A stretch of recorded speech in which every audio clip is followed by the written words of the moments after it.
Fala, seus caças cagadas. Tô aqui com a Tuxo. Trocaram o batedor desse amortecedor da Tuxo. E quando montaram no lugar que enrola a direção, fica fazendo barulho de mola, rangindo. Mola pulando no prato.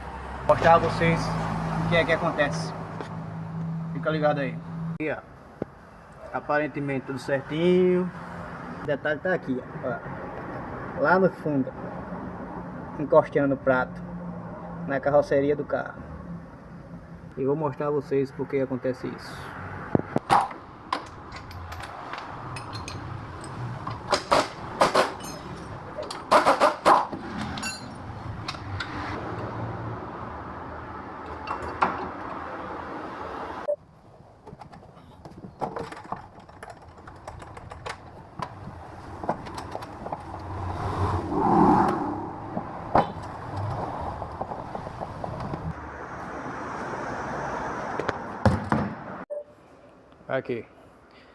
Aqui galera, o problema nada mais é do que a posição desse prato aqui, ó. Se você prestar atenção, você vê que ele tá, essa parte aqui que tá meu dedo aqui, ó, ele tá mais baixo do que a parte de trás. E tem que ser ao contrário, a parte mais alta tem que ficar para frente. Frente do amortecedor fica a parte mais alta. Então é só mudar a posição do prato aqui, ó, rodar ele ao contrário, que essa parte aqui vai ficar mais alta. E um ponto de referência para vocês é nesse prato aqui, ele tem uma bolinha ali, ó. Tem uma bolinha maior. São vários buraquinhos. Só que tem um maiorzinho. Então esse maiorzinho aqui, ele vai ficar aqui para frente, para ficar na posição correta. Beleza?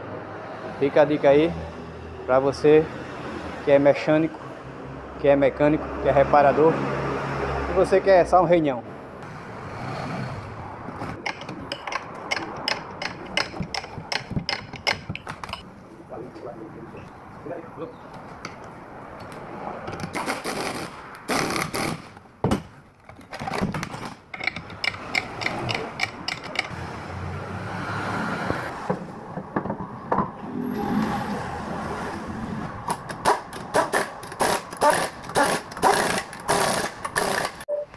Finalizamos o serviço, montamos a mola certinho e agora aqui, ó,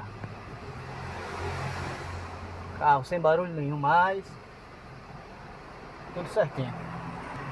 Se tu gostou dessa dica aí, se tu gosta desse conteúdo, me segue aí, se inscreve no canal, deixa teu like, compartilha esse vídeo e vamos embora.